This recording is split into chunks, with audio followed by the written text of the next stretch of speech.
Yo, I'm Bob. Into Marvel, happen to be totally blind since birth, talking about Spider-Man, the animated series from the 90s. We're on Season 1, Episode 12, The Hobgoblin, Part 2 of 2. It premiered on May 27th in 1995. Yes, there are spoilers ahead, so if you haven't watched the episode, if you haven't watched this nearly 30-year-old episode, I would advise you to do that or you're going to get spoiled. That being said, jumping right in, and you were warned. So I had to wait a good, I'd say, almost 3 months to see part two of this particular two-parter in Spider-Man. I might have actually left for Memphis that particular Saturday, and just kind of not not watched it. I'm not sure what was going on that particular weekend, but we actually get to see a bit more of Spider-Man in this installment of the two-parter. He was in part one, but I think it was mostly focused on Hobgoblin and Hobby doing whatever he could in order to acquire money and power. Whoever he was going to use, he was more than happy to do that, and he's continuing this little chain of events in part two. I mean, this picks up right after part one leaves off, and you've got Spider-Man trying to avoid smart bombs launched by, I'm guessing the wing bomber. I did mention in the last video. Yes, NVDA, I know. I have notifications. I'm gonna have to pause you because you're interrupting this video. You don't know anything about Spider-Man. You're just over there being being a big kid and interrupting. I don't know if you were able to hear my screen reader, but yeah, I really enjoyed the skirmish, the opening skirmish here. I think Spidey has to use a truck for cover, and of course he's fine. He does manage to avoid being blown to smithereens, and you've got Hobby going on his merry way.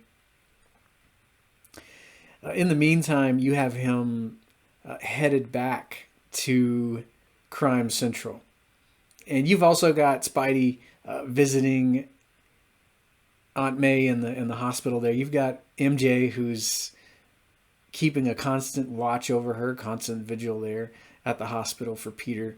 And in this situation, she's not suspicious of where he is. She's not faulting him for going off and doing whatever she's imagining him doing.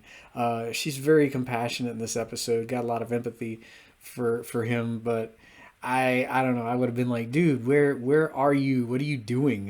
You're supposed to be here at the hospital watching your aunt, but I mean she's understandably concerned about the both of them. Um, I think one of my favorite parts of the episode is when you know Hobby shows up in Crime Central, and from the lack of audio description from the context clues, I'm guessing he decides to sit in Fisk's chair, and Fisk walks in on him, and he's like, "Oh, you're comfortable," and I see you're fond of the trappings of power, and then Hobby, of course, he's wanting to be paid, but Fisk, well, he's in on what Hobgoblin and Osborn have been up to. He's got cameras everywhere because why wouldn't he? He wants to keep an eye on Norman because he's been putting the squeeze on Osborn. Well, I would say before the series has started. I think when Norman made a deal with him, that's kind of when things got really stressful for him. And now, he's just wanting to get out from under Fisk's thumb. He wants. I mean, he's tired of paying this guy. He's tired of dealing with him. And you have these two who have been, of course, figured out by Fisk because Fisk is always one step ahead of everybody. At least I think he is. I love him in this incarnation just as much as I love him in Marvel's Daredevil on Netflix. I really like Michael Clark Duncan as Fisk too in the Ben Affleck movie. But Roscoe Lee Browne, who voices him in this incarnation, does such a great job when he's like, "Oh, I've got something to show you first," and he shows him those two thick as thieves plotting against Fisk. And I love how Hobby here, he's he's pretending that it's all over, and he's like, I've worked too hard to have it in this way. And he just calls in the wing bomber and starts cackling. And Smythe and Fisk are just not really sure of what the heck is going on. I love Fisk. All he can say is, where'd that come from? It's got to look amazingly, well, I would say toyetic. It's a giant bat with that armored mask on the front of it. You know, it's got that big mouth on the front. Of course, I know what it looks like because I had the toy. So you've got this giant wing just kind of flying in there, and yeah, I would imagine launching discs and dropping pumpkin bombs from its talons, because it did have some of those attached to the talons. It also had, I think, the smart bombs, which would launch out of the mouth. It had the sawtooth discs that came out of the sides. It was one of my favorite vehicles that they made in the old Spider-Man line back in the 90s. I love that thing. And he clears them all out of there. I mean, what the heck is Fisk supposed to do? As Spider-Man said in, you know, and the earlier part of the episode, I've heard of countries with smaller arsenals, and this guy, he's just throwing everything he has at Fisk, and of course Fisk has to leave. And you know, poor Hobgoblin, he doesn't get to enjoy being the Kingpin for that long, but I love Mark Hamill in this episode. He's just so happy that he's cleared out all the top brass, and now he's sitting pretty inside Crime Central. He's making deals in the second act of the show. He's trying to sell some mines. He's trying to get profits from both parties who want them, and in the meantime, you've got Fisk, who heads to where Norman is, and Norman's already had to deal with Spidey earlier on in the episode, and he's trying to get Norman to do the right thing. Of course, Harry is one of his buddies, so of course he's going to save him, but at the same time, he gives Osborn a piece of his mind. But at the same time, I like how Osborn is realizing that he probably should have cared more about Harry than he had. And that's the thing about Norman in this incarnation of Spider-Man. In a lot of the future incarnations that were made after this, like the movies, as well as Spectacular Spider-Man, the animated series, then there's Spider-Man 2017, all of those incarnations of Norman, they talk down to Harry a lot. But we don't really see that in this incarnation. We don't really see much of them interacting. But you get the sense that this incarnation of Osborn really does... He cares more about Harry here. He's just swallowed up with his work. I mean, he's got the Kingpin on his back. He's got to make weapons for this guy. He's got to worry about giving large percentages of his money, you know, secretly funneling that to Kingpin's organization. Probably worried about not getting caught by the government and all that. Like, Norman is just, I'd say, one of the most stressed out people in this incarnation, because he's just got a double life. I mean, Kingpin's fine with a double life because he's Kingpin, and he's just, you know, he doesn't mind all that. But Norman here, now he's got to try and figure out how to get his son back, so they use Spider-Man to head to Crime Central, and he's going to free Harry. He's also got to take out the Hobgoblin. But of course, Norman and Kingpin, they're going to use Spider-Man and the Hobgoblin to hopefully take each other out, because, I mean, you know, then everything will be hunky-dory for Crime Central. But you've got Smythe and Kingpin, and they are... I mean, they don't really care what happens to Harry. And, I mean, as we see later on in the episode, they're willing to demolish pretty much all of Crime Central in order to take out Spider-Man, Hobgoblin. And, hey, I guess if Harry is taken out, well, I mean, boo-hoo, so sad for you. But, hey, we got Crime Central back. But, I mean, that's what you expect from Alistair and Wilson here. So, when I saw this for the first time, I don't think... No, Season 2 hadn't started airing yet. So I was thinking, oh, are we going to get to see who Hobgoblin really is in part one, or I mean part two of this two-parter? Or are we going to get to see Spider-Man finally find out that Kingpin exists? Are we going to get to see him make those connections? No, he does. He does find Crime Central, but I mean, I don't think he's aware of, just who's really out to get him. I think he's just really there to stop Hobgoblin. He's there to save Harry. Of course, he isn't able to pinpoint where he is, so he can't really track. I don't think he's able to track Crime Central. He, I like how close he comes to figuring things out, but I mean, he's just got so much on him. So I mean, he doesn't really find out anything about the Kingpin. I don't even know if he's heard of the name at this point. I don't think he has, which is interesting. I mean, he's just there to save Osborn, which of course he does. And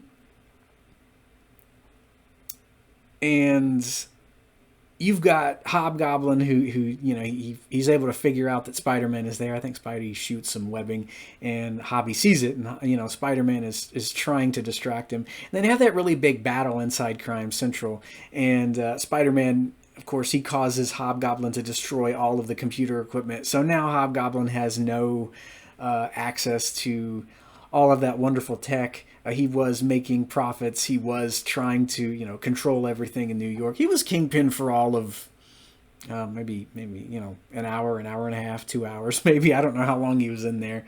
Not very long. And then as things are burning up around him, I love how Mark Hamill's like, it's all ruined. I've lost everything.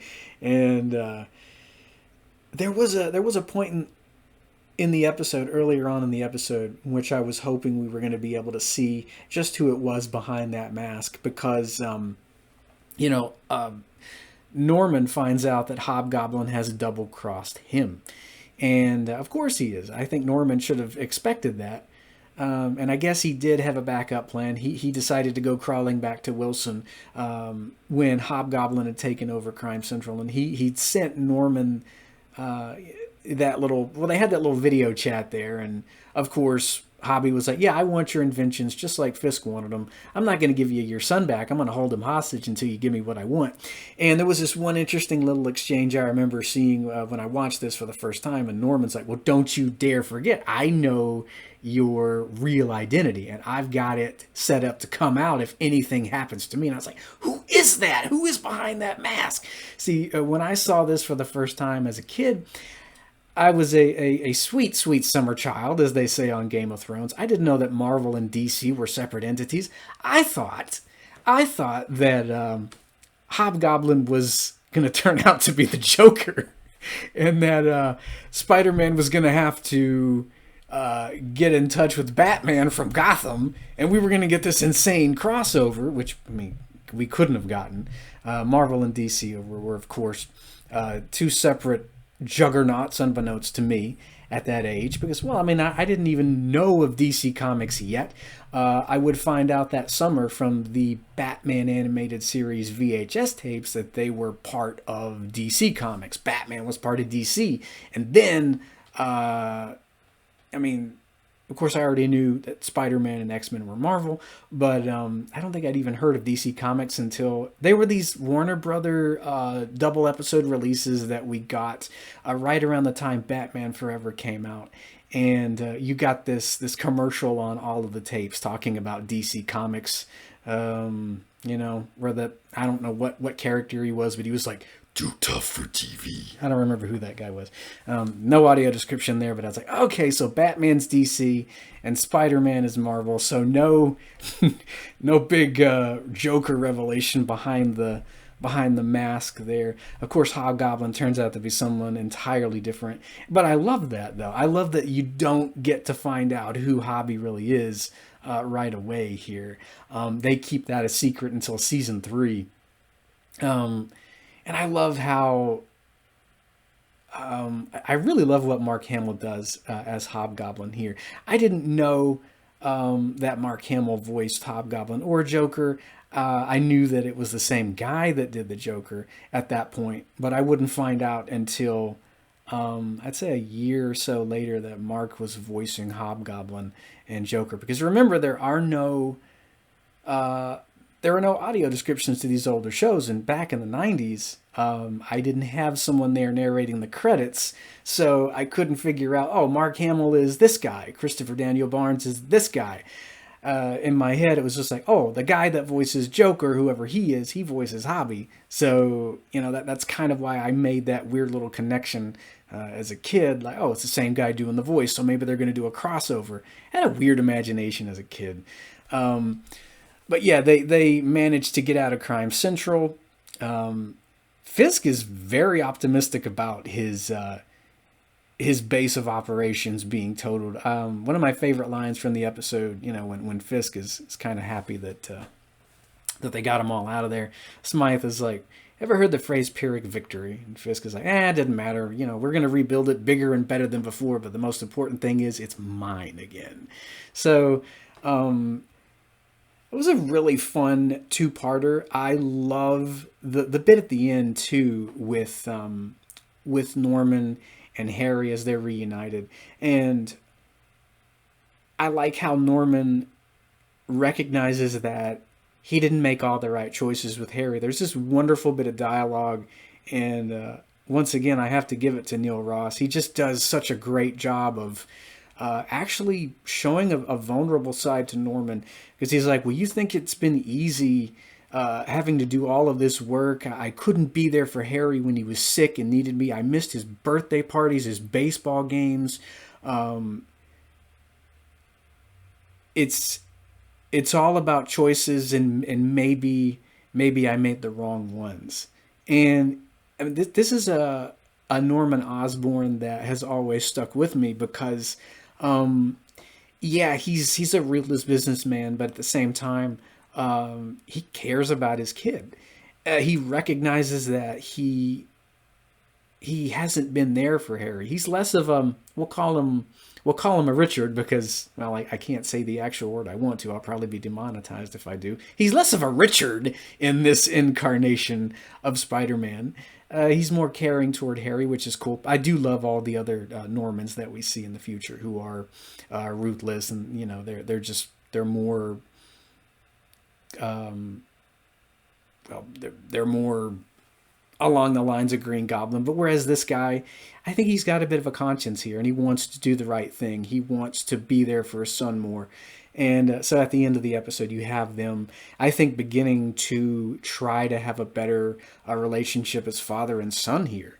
And of course, you've got Hobgoblin coming back, and he's trying to buzz bomb Norman and Harry and Spider-Man. But then you've got Spidey, saving the day and taking Hobby down. Well, not for good, of course. I mean, even I knew he's going to be fine. We were going to see him in the future.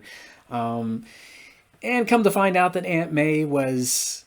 she was just in shock because of the big mess at Peter and Harry's apartment. So nobody's going to move out. You got MJ who's going to stay with Anna Watson, and you got Peter who's going to stay with May Parker. And so, they're not ready to move out just yet. And I like that Peter wants to stay with her and continue to enjoy that time with May, because that's all that he has. And of course, you've got that scene at the end of part 1 where Hobgoblin's like, yeah, don't forget me, Spider-Man, because I'm not going to forget you. And we don't see him again until one of my favorite crossovers of all time in Season 2. Hobgoblin does make a comeback in the Spider-Man X-Men 2-part crossover, which I can't wait to get into. But next time, we're going to be talking about Day of the Chameleon, the final episode in Spider-Man Season 1. Sorry, these reviews have been super long and coming. It is, late August as I'm filming this. I can't remember when the last Spidey review was, but I'm going to try to be more vigilant, more when it comes to filming these Spidey episode reviews, because it's one of my favorite shows. But I give this two-parter a definite 10 out of 10 because it doesn't answer all of our questions. We don't find out, Spider-Man doesn't find out who Kingpin really is. We're left with some audience suspense going on. We know who it is, but we want Spidey to find out who it is. That's not revealed to him yet. So that was pretty cool. And we don't know who Hobgoblin really is by this point. If you're watching this show for the first time. So I like that there are some things yet to be revealed, but at the same time, it wraps up at the end of the episode. You have kind of everything coming out mostly okay. I think that Norman is still under the Kingpin's thumb, of course. I like that he's still kind of, having to, I would imagine, provide weapons. And I mean, Kingpin's not going to dispense with Norman. He's too valuable to Fisk, I think. All of his weapons manufacturing and things like that. I tend to wonder if all the blasters that we've seen over, I might have mentioned this in an earlier video. I tend to wonder if all the laser weapons that we've seen are built by Oscorp. I'm not really sure though. 10 out of 10 for this two-parter though. It is one of my favorites, and I can't wait to get into more goblin-centric episodes because I love them in this incarnation of Spider-Man. Also loved the double cross by Norman, and I liked how he tried to get out from under Fisk's hold here, even though he didn't do that good of a job and he kind of failed miserably at it. At least you tried, Normie. We'll see you in season 2, way in the future in terms of season 2. So next time we're going to be talking about Day of the Chameleon. Be here for that, and I will hear you later.